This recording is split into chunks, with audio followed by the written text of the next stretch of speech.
Lesia Dubenko is a political scientist and a Lund University European Affairs graduate with 8 years of experience in political and social journalism.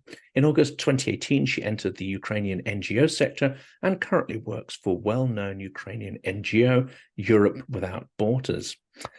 Lesia, I've been looking forward to this for a long time. Welcome to the channel. Thank you for inviting me. And my bio is almost correct, but not exactly. I don't work right now with the non-governmental organization that you mentioned. It's called Europe Without Barriers. We're still good friends. It's just that I don't work with them at the moment. And right now I'm mostly freelancing. However, I do have like several projects going on that basically pertain to political affairs. Fantastic. Well, we'll put all the necessary links into the description of the video, including the link to your fantastic Twitter profile and your LinkedIn profile.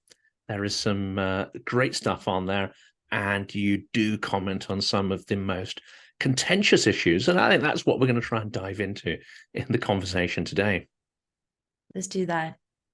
Well, let's start with one. Let's go right for the jugular first. And you've written about a Republican group of 12 GOP senators who have written demanding that certain conditions be put in place before further aid is given to Ukraine. Now, this is potentially a very high risk to the aid being provided.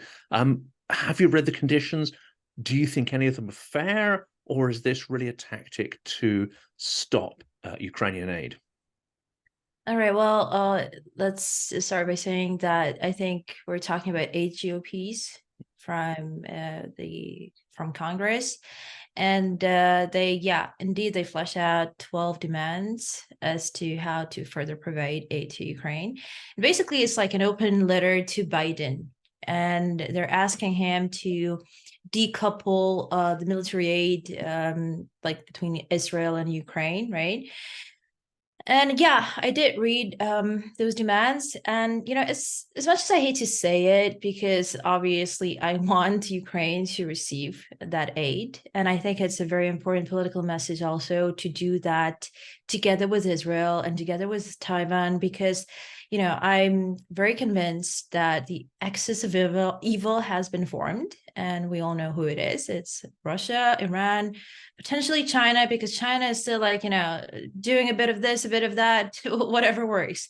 But I still think that, yeah, Russia and Iran, for sure, they are evil countries in their current shape and form.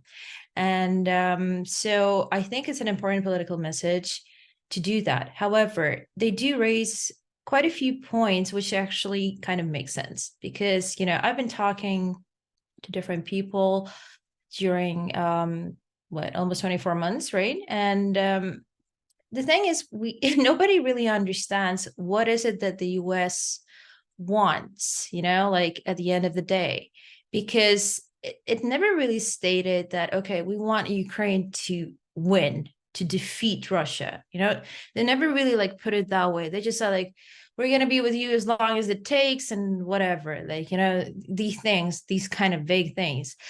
This is not really this is not good messaging, in my opinion, because, you know, every war can last forever if you don't stop it, if you don't have a concrete plan.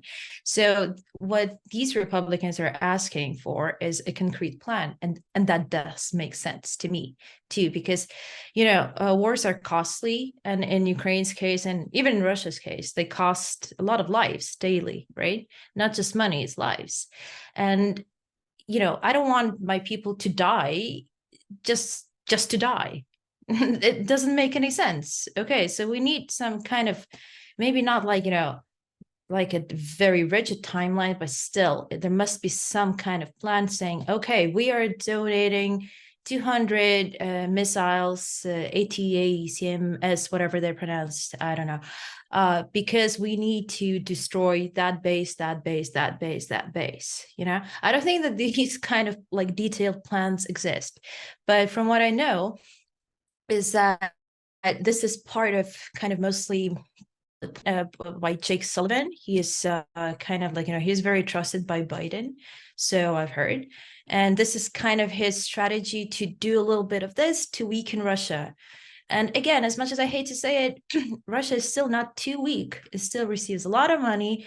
Its society doesn't care about the standards of living in the country, to be honest, because they're always used to living bad, and they like most of the people there, they don't know what good life is. So it doesn't work that way. I mean, sure, those people who are better well off, they have either left or they adapted or whatever. They can still travel. They can still go to the European Union. Yeah, it's more difficult, I agree, but they can still do that. I went to Cyprus this August, and oh my God, there were plenty of them. So, they were still enjoying their lives. So Russia isn't weak enough, and that's the problem. And we can't just waste lives daily without understanding what the end goal is and how to attain it. So I think in this respect, their demands make a lot of sense, actually. And still, I do want this aid package, like I said, to be coupled with Israel and everyone, like all the other entities in it. But yeah, they do make sense. Well, let's come back to the end goal or the plan, because I think Ukrainians, pretty much every single Ukrainian I've spoken to, has a very clear idea of what victory means. And I haven't really heard any dissension from anybody on that, but we'll come back to that in a minute. This phrase, for as long as it takes, you've highlighted one aspect, which is that the longer it takes, the more Ukrainian lives are lost. Also, the economy is placed under further stress, strain, and the debt builds up from having to maintain a war economy, and of course, all the aid and munitions and so on. So as long as it takes is quite a dangerous strategy. The flip side of that seems to be also that Russia was hit hard by the initial sanctions. It had strong inflation, a deficit of goods, and clearly was making substantially less revenue from oil through most of last year. The latest economic stats seem to suggest that Russia has found ways around that, and their ability to get their products out to customers around the world. I say product, I mean raw materials. Obviously, they don't make anything, but their income has risen. Their levels of indebtedness has stabilized. So for as long as it takes, seems to play to Russia's advantage. Would you agree with that and agree with the danger of that strategy? Obviously, I mean, look, Russia it's not a rich state by Western standards, but it still has the resources to sell, right? And there are still buyers out there, and they're still circumventing the sanctions. And there are so many cases, like, I've lost count, to be honest. And yeah, you're right. It is a very dangerous strategy, and it's very costly. And this is not how it should be. And when it comes to defining victory, Ukrainian definition of victory, obviously we want our country back, like the entire country back, right? Because we already lost a lot of people. We lost, like, a lot of money, like our infrastructure is being destroyed all the time. And Russia is gearing up to destroy it even more this winter. And obviously we want our whole country back. But we got to be realistic as to do we have enough of weapons for that? US doesn't, because actually that's what those Republicans also mentioned, whether Ukrainian aspirations are in line with what the White House also wants for Ukraine to achieve. Because, well, yeah, I mean, look, I would love to have Crimea back, and I really, really hope that this will be made possible. But if the US is like, oh, no, we don't want that, we're going to be like, giving you one tank a month or one ATACM, whatever, I don't know how to pronounce it, a month, then what are we going to like fight for 15 years, 20 years? It doesn't make any sense in that respect. So that is exactly why I'm saying that it's important to flesh out what the victory means in the US too, in the Western, like not just the US, actually, we're talking about the European Union too, and we're just like heavily focused on the US right now. But in Europe, it's also like, remember what Emmanuel Macron was doing at the beginning? It was like calling Putin. I hope that he's not calling him anymore, but like, I don't check his phone, so I don't know. Maybe he does. How do we know? Or like Olaf Scholz and all that. Still, he still hasn't given the green light to those Taurus missiles. I mean, come on. It's ridiculous. If you come to think of it, it's completely ridiculous. Just give them. What's going to happen? He Especially has, now, the Americans have yeah, provided ATACMS. The he British and has. French have similar kind of munitions and capabilities already being used.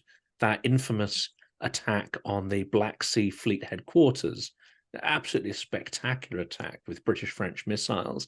Well, there's no red lines anymore. There's nothing for the Germans to worry about. Well, I guess there's something for them to worry about, like especially Olaf Scholz, because he's a coward. So it's pretty easy to tell that he is, because a person who has strong leadership skills knows what to do. But he's like waiting for everyone else to do everything, and then maybe at the end of the day, if you humiliate him enough, then you'll get it. But come on, it's like again, it costs lives.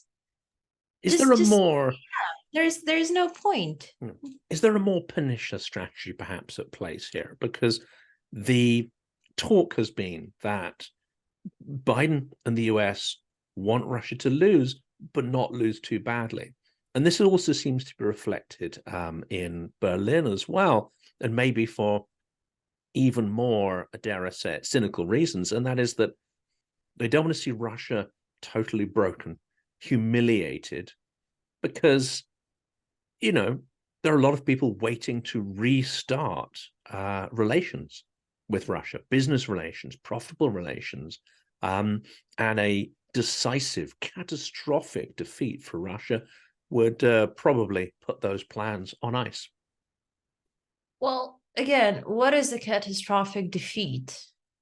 Like losing the territory that they acquired like after February 24th? Is that catastrophic? They lost her son. They basically, like, if you come to think of it, Russia has already lost in a way, because it hasn't really attained any goals. What was the goal? To occupy Melitopol? That's ridiculous. And so obviously, in a way, they lost. And I think they can take even more losses. I wouldn't be that worried about that, because they always can pivot their propaganda saying that, well, whatever, like, we still defeated Ukraine because of A, B, C, whatever. They'll come up with something. Like when it comes to Russian propagandists, I'm pretty sure that they're creative individuals, and so I don't understand what a catastrophic defeat is in that respect. A catastrophic defeat would be if Kiev invaded Russia and occupied Moscow. Yeah, that would be pretty catastrophic. Everything else is like a little bit ridiculous in my world. Losing Melitopol, losing Donetsk that they don't care about in reality, Lugansk. Come on, that's truly ridiculous.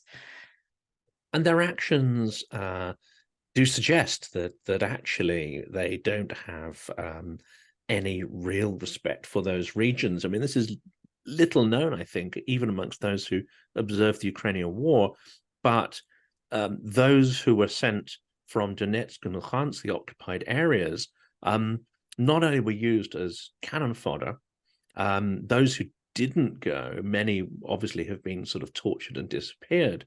But there are reports that Ukrainians in the occupied territories, even the ones who voluntarily fight for Russia, are viewed with suspicion and contempt by the Russian officers who are there to command them. I mean, does this ring true? I know this is from various Telegram channels and whatever, and various reporting that I've watched, but does this ring true that Russians would have contempt and suspicion for all Ukrainians, not just the ones that are opposing their invasion? Obviously, because Russia is in Ukraine due to basically it just wants to acquire territory. It doesn't want people. Why would they need those people anyway? I mean, they don't really like Ukrainians, and whatever they say, Donbass, Donetsk, Lugansk, these are like Ukrainian people living there. These are not just like some kind of, yeah, some of them are Russified or whatever, like, and they're reminiscent of the days when they had factories around, a more stable life in some ways. I understand that. I respect that.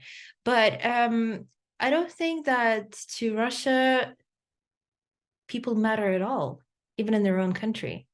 So, it's like obviously they would rather waste the people living in Donetsk, Lugansk than the ones living in St. Petersburg, right? It makes sense from their perspective.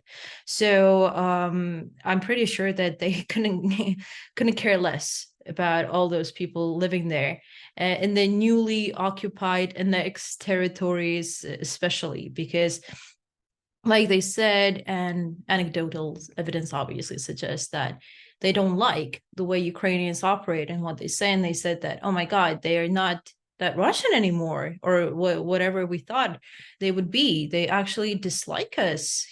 Now, obviously, there's still some Vatniks living there, but the majority, we're talking about the majority. And I think that they would gladly get rid of all of them. Maybe just leave the kids, right? Because you can whatever, indoctrinate them. So but that's all. I think everyone else is like, whatever, you can go. And for those people who may be thinking, well, what would they really do with the kids? There are some extremely blatant episodes or clips from Russian propagandists. And for those who are, have the misfortune to be able to understand it in the original Russian, what they're saying is deeply disturbing. They're talking about brainwashing children. They're talking about using torture if those children refuse to give up their Ukrainian identity or refuse to switch to Russian fully and forget their native language. So this language is out there. That intent is clearly out there as well. And does it shock you? Not so much that sort of stuff that comes out of the mouths of the propagandists, but the reaction of Western media and politicians who just do not seem to be taking this stuff seriously enough. It does shock me in a way, right? It is shocking given European history overall, right? And so it does shock me that they don't take it seriously. But then again, look at what's going on right now due to the war between Israel and Hamas, with the Stars of David appearing on homes of the people of Jewish descent. So if this is happening again, then what is there to talk about? If you can't prevent this from happening, then I don't really know what is it that's going through the people, like the heads of different people, because obviously this is audacious. This is like the worst thing you can possibly think of, and yet and since the end of World War II, only what, it hasn't even been 100 years, right? And these things are taking place. So I think that overall, Europe is way too, and people, not just Europe, just generally, people are way too focused on problems that pertain to their daily whatever lives, and they don't understand what this situation that you were talking about looks like in real life. That some Russian guy comes around potentially with a weapon and says okay, you have a book in Ukrainian, I'm gonna kill you for that. Okay, that sounds pretty bad, but they don't realize that this is happening, and this is all these crimes are happening daily, and the brainwashing and the hatred and the ideas that Ukraine doesn't exist, that it's all a construct, that whatever Lenin created it. I don't know who created it, according to Russia. It's like a Lenin, different personas pop up every time. Yeah, the point is that it is happening daily, but people are just way too busy with their stuff, and they can't really envision it, but it's scary. I mean, people who are engaged with the news, those who haven't switched off, and those who look to a variety of sources, not just the mainstream media, some of which can be, quite twisted or limited in its coverage, won't have failed to notice that actually Russia has some fairly extreme problems with anti-Semitism, and there was a pogrom, really, an attempted mass lynching of Jews, not Israelis, as the BBC decided to soften the headline a that little was bit. Um, absolutely uh, disgusting. it's absolutely appalling, and then the justifications for it are appalling as well. But do you think, and I put this question in a recent episode, do you think Putin has opened a bit of a Pandora's box? Did he expect this sort of hatred to emerge, this sort of violence on the streets? Is it in any way orchestrated or organic? And now it's happening. Is Putin likely to stamp down on it, or perhaps leverage it for his own benefit? Well, to be honest, I'm not Putin, so I don't really know. I think that we think of him as some kind of mastermind. To me, he's just an old man with no plan, and who's like about to kick the bucket and wants to do something disgusting before he does it. And that's all there is to it. I don't think that he has that he planned it in advance and so on. Russia has always been a bad place for all cultures, like for all nationalities out there, due to pogroms, due to whatnot. There's it's not a good place to live in. It's just, even for Russians, even for ethnic Russians, that's the fun part. Nobody enjoys it in reality, and I'm pretty sure about that. But they have no other place to go, right? So they have to sort of adapt. And you can, if you're so keen on whatever, reading Russian literature, you can see it there, that they're not, their literature is always about unhappy lives in an unhappy environment. It's because it's like that. There's nothing to be happy about. And so I don't think that he planned it, or that he's thought to himself that, oh my God, because I'm supporting Hamas, there will be someone in Dagestan lynching Jews. No, probably not. But there's a lot of hatred there. So, it just happened sort of organically. But I do have to admit that what happened in Dagestan was wow, it was completely out of line. It was some kind of medieval stuff. And what was especially scary is that the personnel at that airport, they weren't stopping them. They weren't telling them that we're gonna call the police. They were showing potentially with their arms where to look for the Jews. No, they're not here. They're not in this room. No. Go over there. And Yeah, don't smash the nice airport up. Go and there they are, they're there. And which is especially scary because when I traveled to Israel last month, I was actually hanging out with a Jewish family from Dagestan, and I don't want to know what they felt like when they saw that, because some of their relatives are actually in Makhachkala. So I don't even want to ask, because this is terrible. But yeah, it's happening, because there's so many other videos proving that Russia is a place of, I don't know, evil, probably, because today I saw a video of a guy in Moscow saying that all Jews should be kicked out of Russia. And he's not some Dagestani whatever mob dude. He is this hipster Moscow cool guy with a nice coffee cup. Probably hates Ukraine too. I'm pretty sure about that. And is totally supports the special military operation.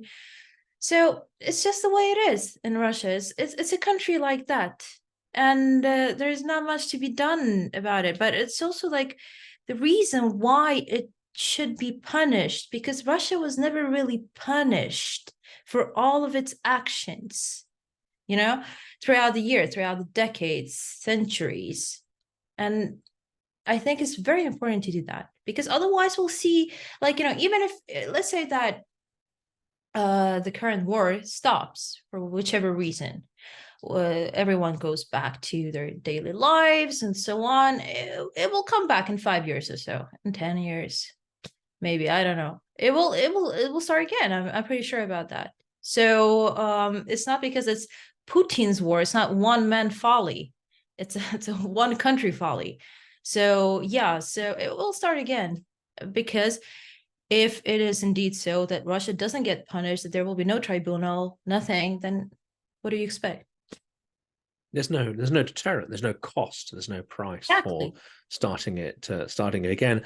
And this is a great sort of segue actually into one of the perennial arguments that we hear, especially on the GOP side, or those who are, I believe, being manipulated into obsessing about immigration or conflating immigration with helping Ukraine. And of course, they're completely separate issues, and the one doesn't really affect the other.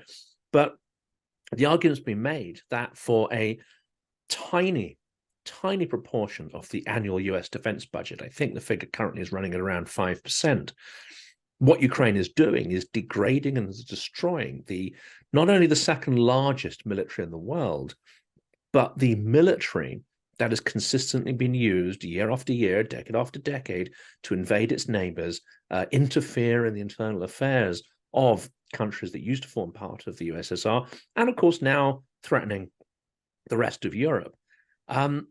What's your view here? I mean, this seems to be, to me, a very small price.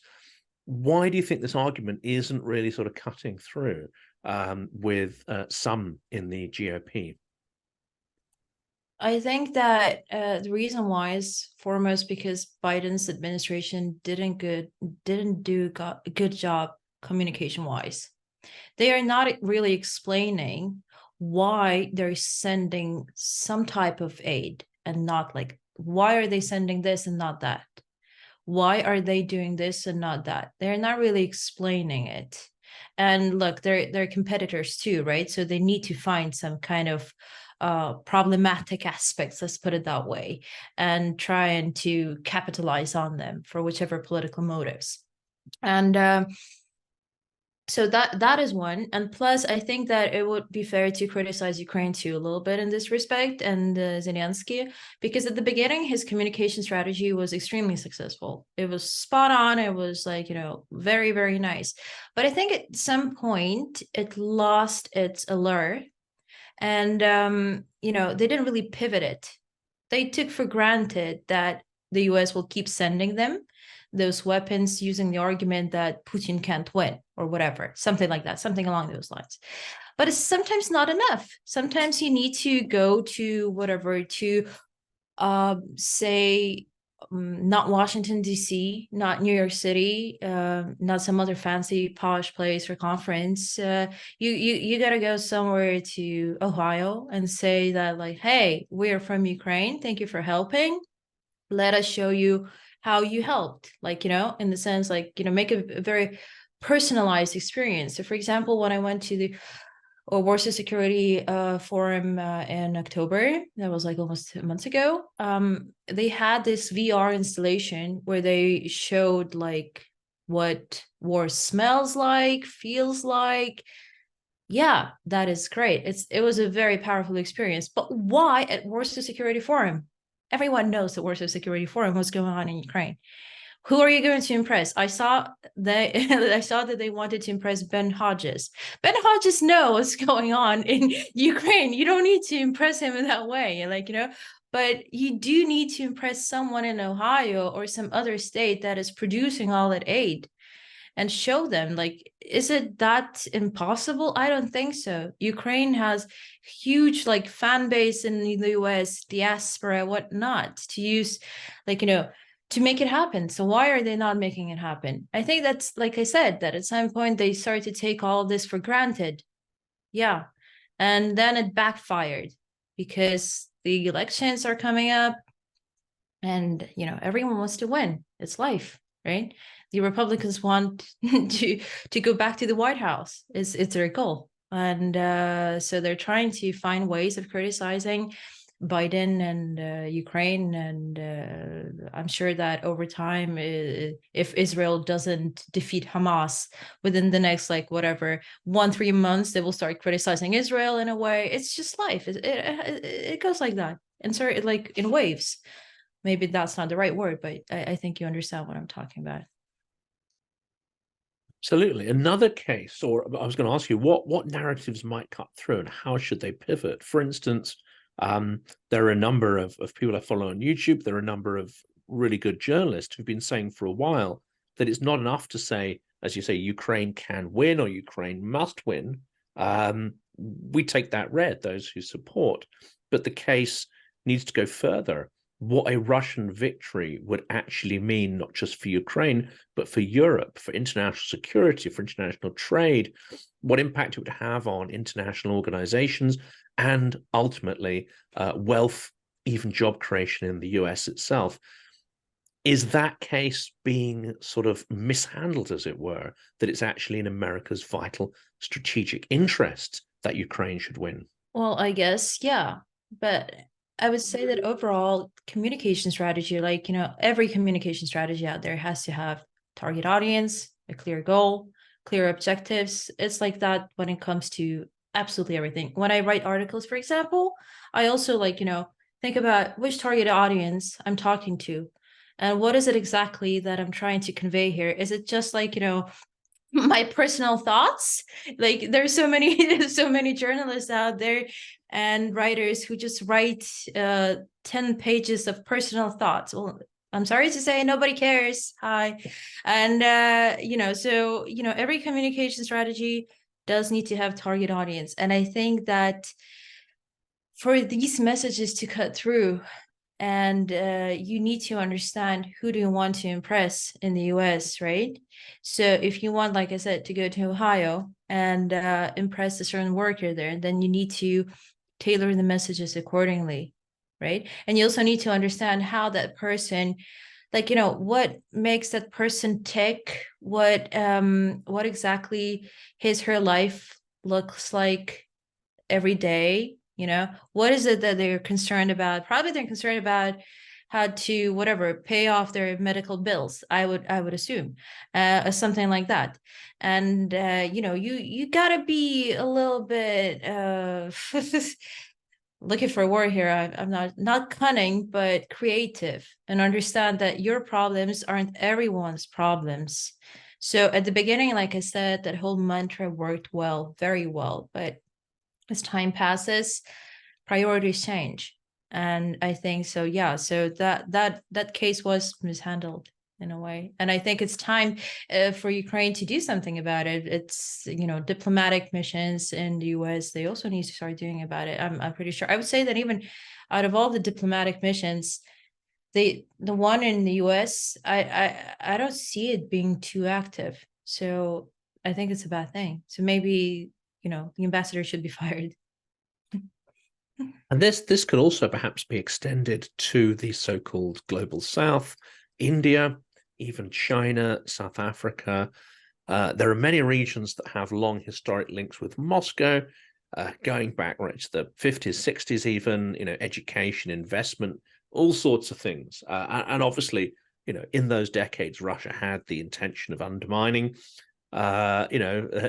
same story, internationally, US-led international order, etc. But these kind of deep relationships count. The trade advantages that places like India and China get from receiving Russian hydrocarbons at a discount, that helps them internally. Should not only Ukraine, but also Western countries be doing far more to try and reach out and communicate to these countries and regions that are neutral or only advocating for Ukraine in principle and doing other things in practice? For sure. I mean, I think the way Ukraine handled the global south in general is a failure, because it completely failed to produce messages that are interesting to that part of the world. And you mentioned the connections, right? The US, actually not the ones only Russia had, but the entire USSR.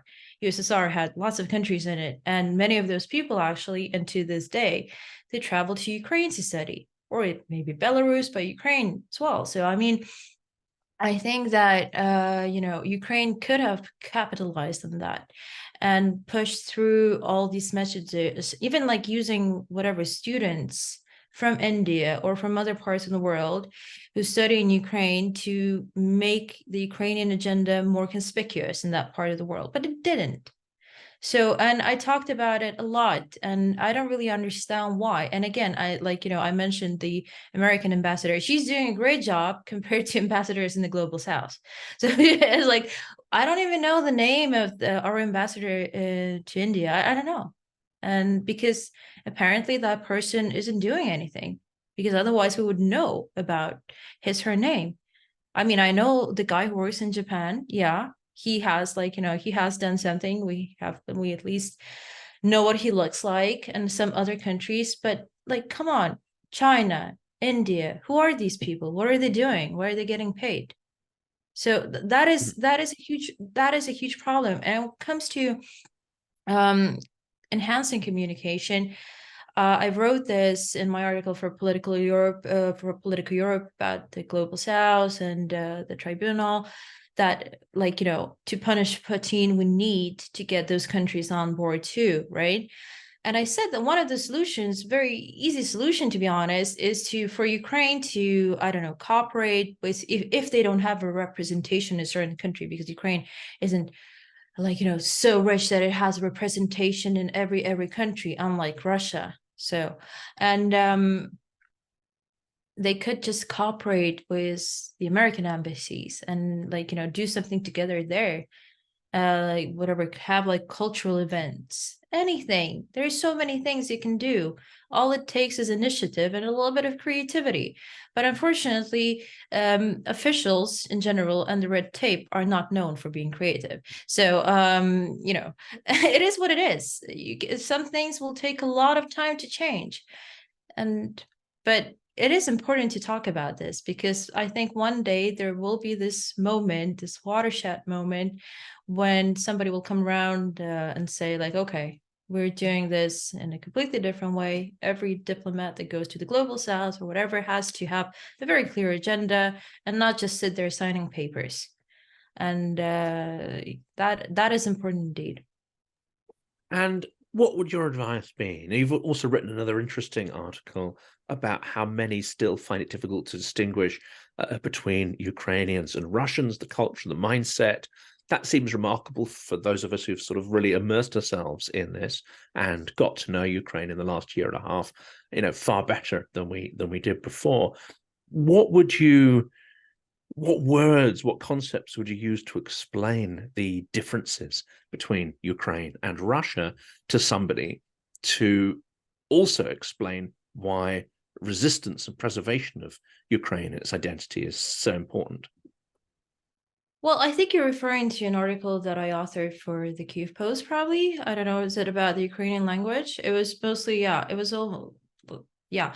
So the idea was that actually when I studied abroad a long time ago, I went to school in Geneva, and look, actually that teacher was a Brit. I remember her. And yeah, and she was she insisted that Kiev should be spelled with I and E, but even back then, some Ukrainians said no, it's Y-I, right? Kiev. And she said, no, that you're making things up, whatever. You're just a kid. I was like, no, I'm pretty sure that I'm not making anything up here.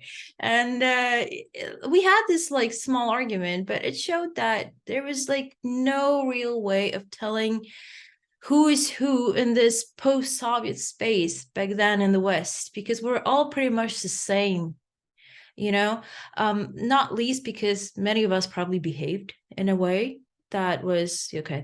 These are Eastern Europeans, whatever, and which is okay. I don't think it's a bad thing to say that someone is from Eastern Europe, or somebody looks Eastern European, or somebody behaves Eastern European, as long as you also acknowledge that okay, this person is from Ukraine, and Ukraine is not in Russia, and two different countries. And why are they different? Well, they have a generally different attitude to life, right? So to begin with, Ukraine never had this whatever colonial imperialistic agenda going on. So as a country, we are just not into that. It's not our thing, and we never tried conquering someone or things like that. We just wanted to, like, live pretty quietly, I guess. But then we have a neighbor next to us, and that neighbor has eternal hunger for expansion, and there's this problem because it gets like bigger and bigger and bigger and bigger, and then it at some point is difficult to fight with it just due to size, right? So that is one major difference. Also, it's about the concepts of liberty in general. This is something very philosophical in a way, but I would say that in Ukraine and all its literature and all of its like thinkers, everything we talked about was more or less pertaining to the concepts of liberty, personal liberty. That is non-existent in Russia. I don't know how well familiar you are with their school of thought, but I would say that even in the 19th century, these so-called liberal thinkers that they have, I forgot his name. It's not Chicherin, it's something like that. And his liberal thought was like, okay, you can have a little bit more rights, but you will still live under the Tsar. Okay, so that is as liberal as it gets in Russia, and it's how they function. There are some things you can't change when it comes to certain nations, and it's in their DNA, unfortunately. And I don't think that it's possible to fully change Russia.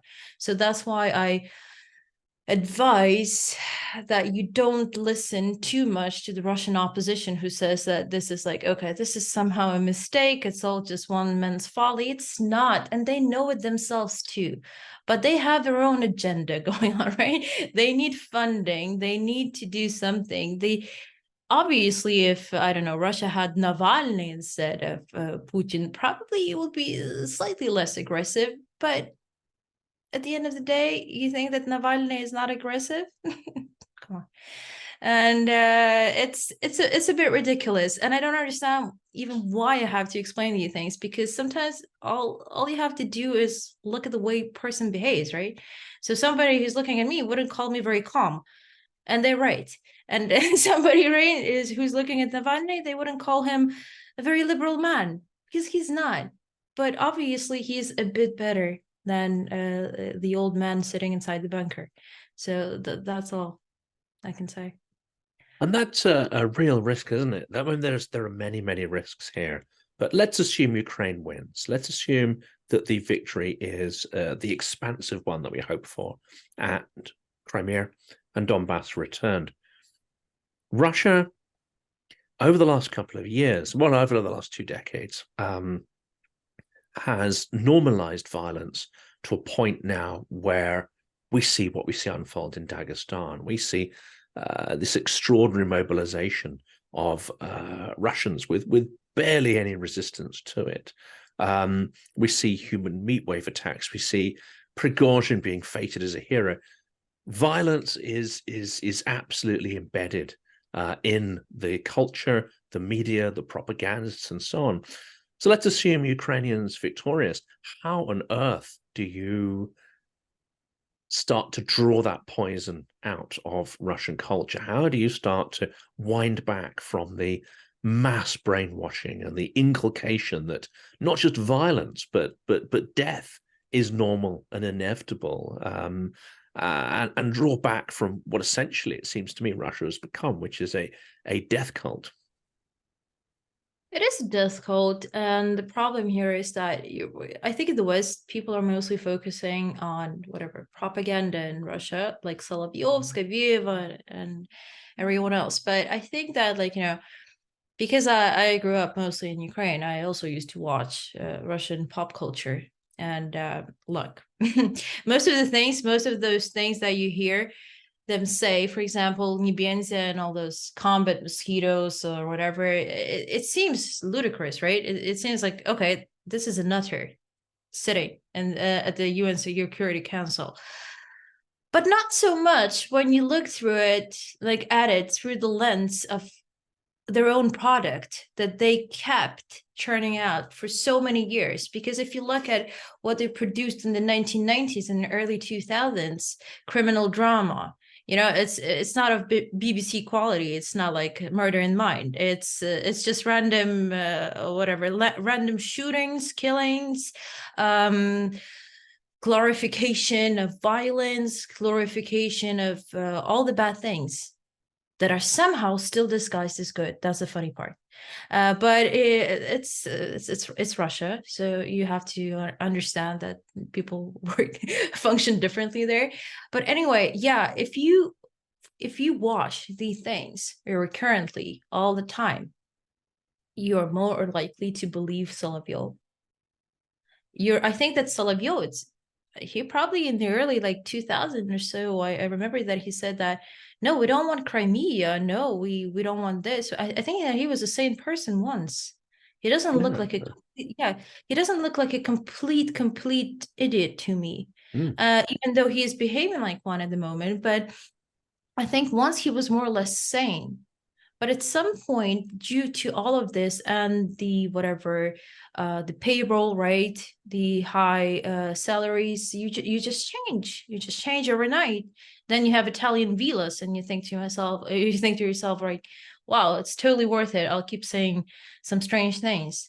And so what I'm trying to say here is that to kind of change that, you would probably need to change their pop culture so that the new generations are not they're not forced to believe that it's normal to take bribes. For example, there was this whole TV show that was like super popular. I don't remember the name, but it was about a cop who would take bribes and do all the bad things. But he was still the good man. He was still the good guy. It's just that life forced him to, okay? And things like that. You need to start with that because pop culture plays a huge role. And so this is how I see it, because otherwise, like, look, I don't really know how to change them. Like I said, generally their culture, and not just pop one, but literature and so on. If you take the beloved Dostoevsky, what was the point of killing that grandma? Tell me. Why is Raskolnikov deemed to be a person who is has some sort of immense humanitarian or whatever humanist value to him? He's not. He's just a person who's drunk, a gambler, and killed the woman. What's your problem? Why are you viewing it that way?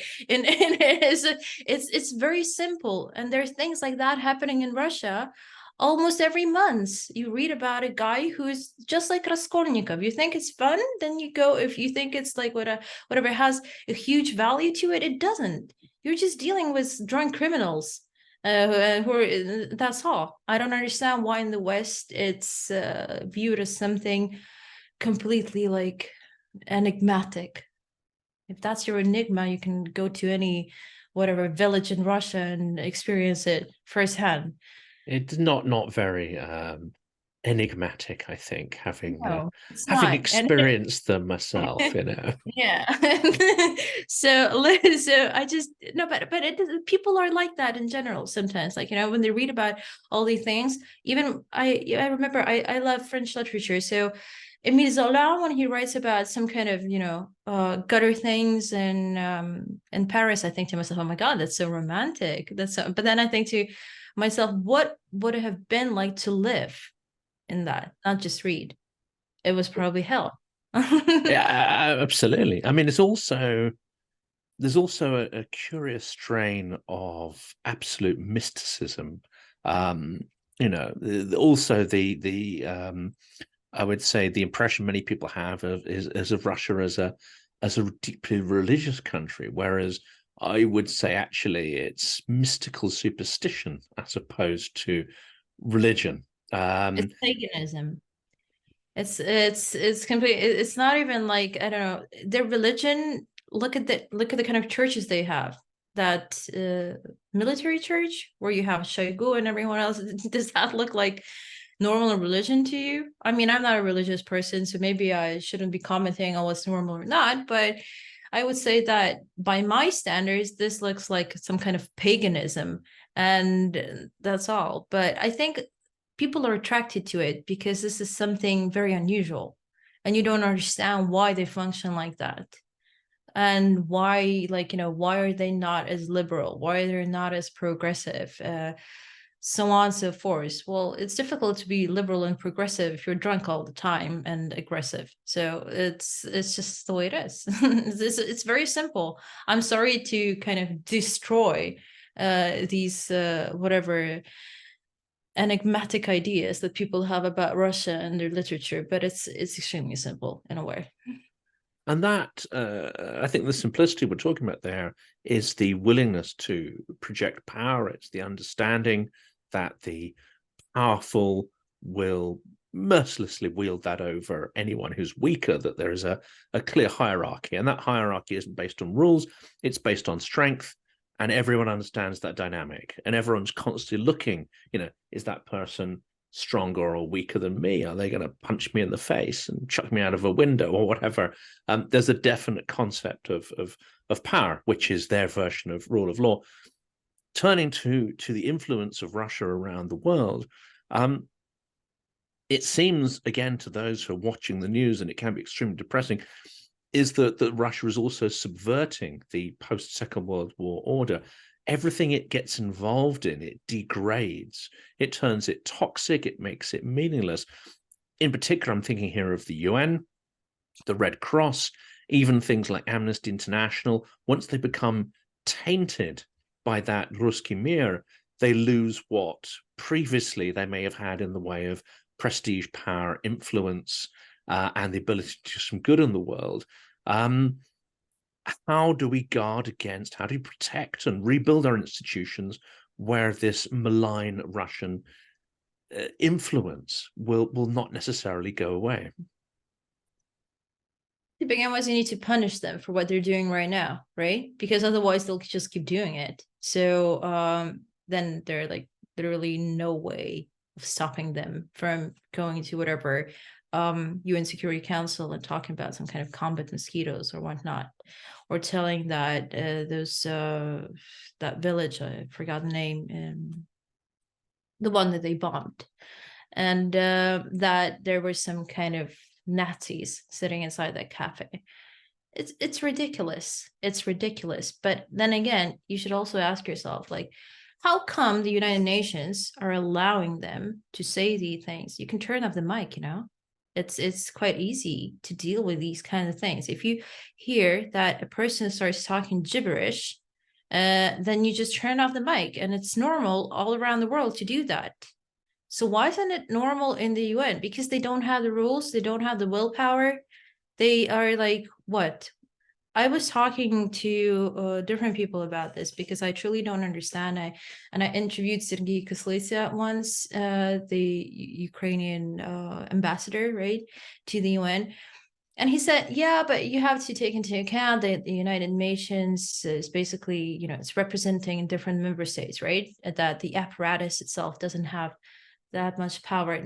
I still disagree. I don't buy it, because why did they exist? Why does the apparatus exist then? You can just gather every once in a while and just vote and then go home. You don't need the apparatus. But they must be some kind of person who is controlling the process as to what you can do, what you can't do, and so on. So if for example they had rules and they had some kind of moral standards, because I'm afraid that the UN doesn't have any moral standards.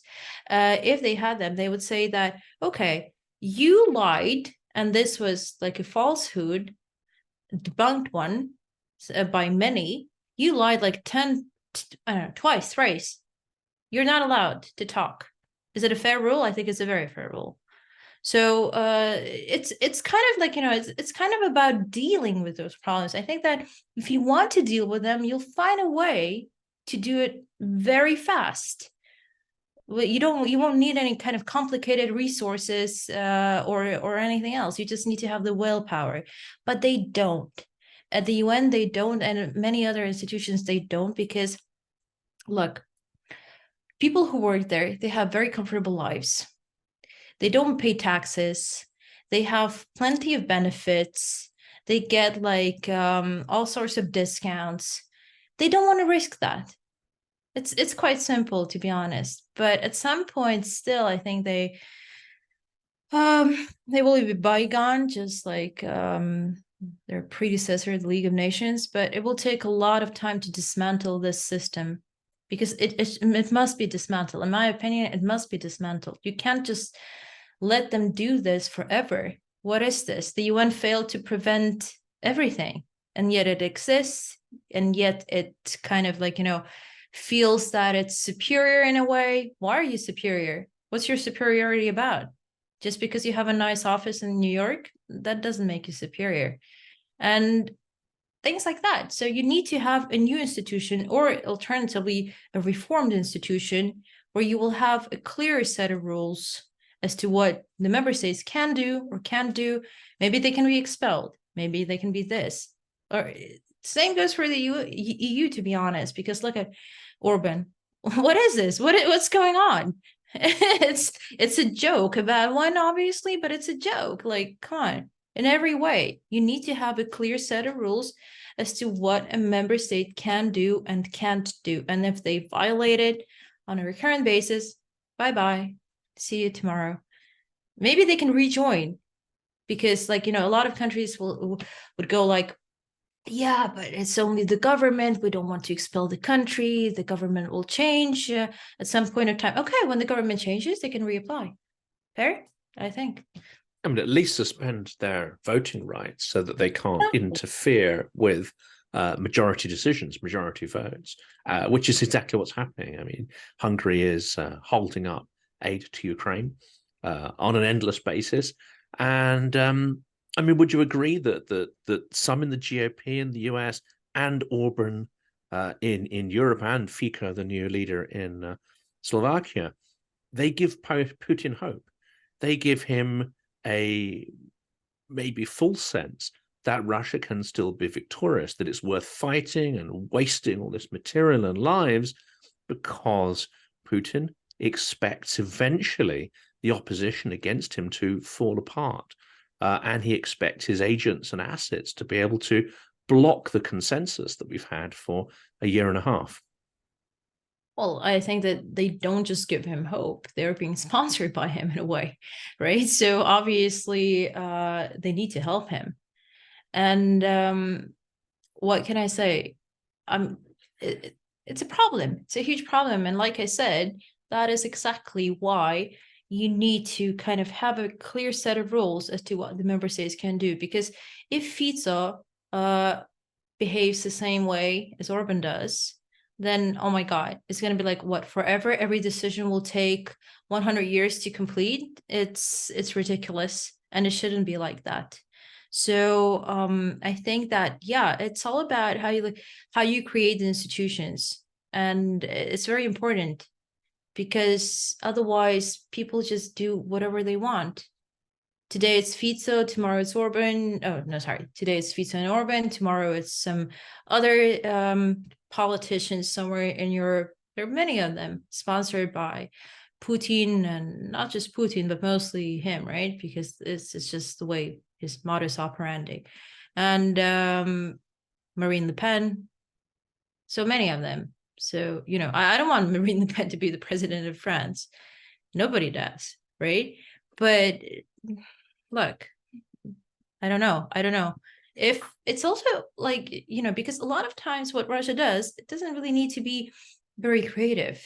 It just takes a problem that exists elsewhere, and it does exist, and like immigration, and they just amplify it, right?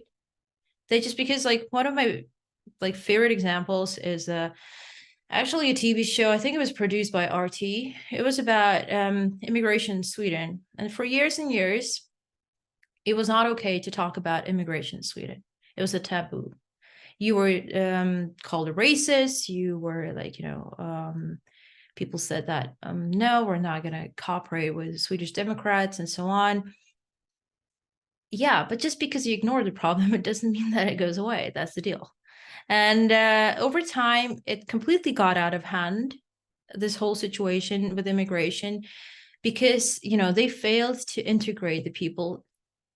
Maybe also because some of the people didn't want to integrate, let's be honest, right? There are different people out there. Some want to, and they take advantage of the opportunities, and some don't. And it's the way it is. But the problem was that you weren't allowed to talk about this. And then RT came around with their crew and made a TV show about immigration, saying that, oh yeah, in Sweden you have this problem. Then they obviously went to Malmo, where the problem is big, and they said, but it was funny, they weren't talking about Russia. The whole TV show wasn't about Russia; it was about Sweden and immigration, something that was, like, you know, relevant to that specific audience. And then, like, you know, you attract the audience this way, and they start watching your TV show and your channel, and then obviously you spread your narratives. And it's super easy. For you to, one of the reasons why I'm saying this is because I saw so many reports. I read, I don't know, things that Russia uses a sophisticated mix of tools to spread disinformation. How is it sophisticated? It's so easy. This is the beauty of it, that it's very easy and nothing is sophisticated about it. And in order to stop Russia from capitalizing on these problems, you need to deal with them within your country and say that, okay, if immigration is a problem, according to some at least, let's talk about it. And we have a similar set, or Yeah. had a similar set Yeah. of, I would say, the advocates of Brexit, many of whom were regular guests on RT, you know, and this will generate comments. I still have arguments. My view is that if you are a regular contributor to RT, you're a Russian asset, and you know exactly what you're doing with that. And you know, I'm pleased that that network is no longer pumping its toxic, divisive techniques into the UK, but it does still operate in other countries. Well, this is probably the last question here, and I think we sort of more or less answered it through the conversation, but I just wanted to sort of bring it together, and that is, why must Ukraine win decisively, and why must that victory come far quicker? Well, I think it's because Russia needs to be punished, because we keep talking about the same things year after year, right? That Russia is doing this bad, Russia is doing this, Russia's interfering, Russia has assets. So you were talking about the RT guest, right? The one which frequented it, probably George Galloway, that guy, right? And somebody like that. And Mr. Farage, not unknown to Mr. appear on RT Yeah, as well, you know. of course, of course. Look, but it's also because RT, like, gave them that floor, right? Because Farage, he was originally not invited by anyone, so he had to have a voice somewhere. But my point is that in order to do something about all this, right, and you need to punish the culprit, otherwise it will just, like, you know, they will, no lesson will be drawn, and they will be doing the same. Because, like I said, their strategy and tactics is extremely easy. Like, it's like so simple, and yet we can't punish them. And it's also why Ukraine must win decisively, so that we don't leave any room for any kind of maneuvers as to, oh, we're not going to punish them. Okay, well, you know, there's going to be like this frozen conflict and stuff. It doesn't work. You need to defeat them, you need to punish them, and they need to draw lessons out of it, just like Nazi Germany did. And they did they did do that, right? They have become a much calmer country over the years. So I don't see what's difficult about all this. I think the whole like thing, if you come to think of it, like the big picture is extremely easy. Just need to defeat, punish them, and then you also need to kind of help them transform that society. Because I think that Russians are not that stupid. They're not a stupid like nation. I don't deem them that, and never did. But they are what they are. They are born into this kind of idea that it's okay to kill, that lives, they don't matter. Doesn't matter how many die. Oh, this one dies, this one dies. It's okay, it happens, it's just life. And they don't value people around them. And you need to kind of like make them do that through different products, through different methods, and tell them that no, open societies and societies that are based on human rights and true values, they do actually flourish in the long term. It will take some time because I think a lot of them associate democracy and human rights and liberalism with what happened in the 1990s. But that wasn't that.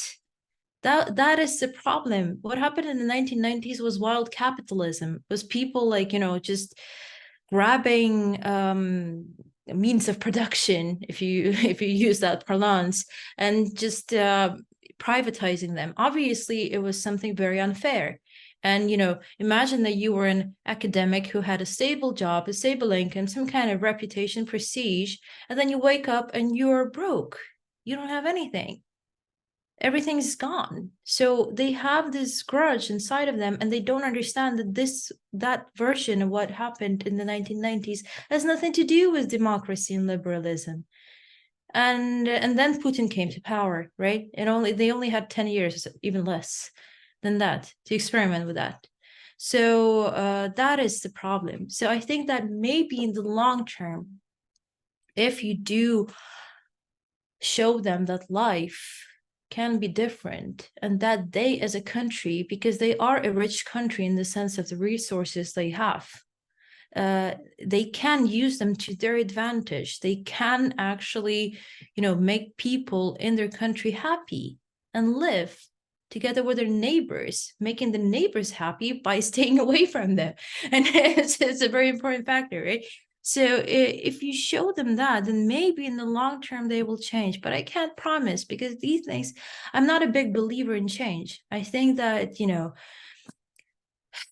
some things will remain intact. But I hope that I'm wrong, and that through punishment, right, through crime and the punishment, they will eventually become better. That's a strong place to end. Lesia, thank you so much for this conversation. It's deeply inspiring. I strongly encourage people to check out your Twitter profile and carry on following your views, which are always on point, always clear, and you don't hold back, which I think is fantastic. Thank you so much. Slava Ukraini. Thank you so much. Дякую. Героям слава.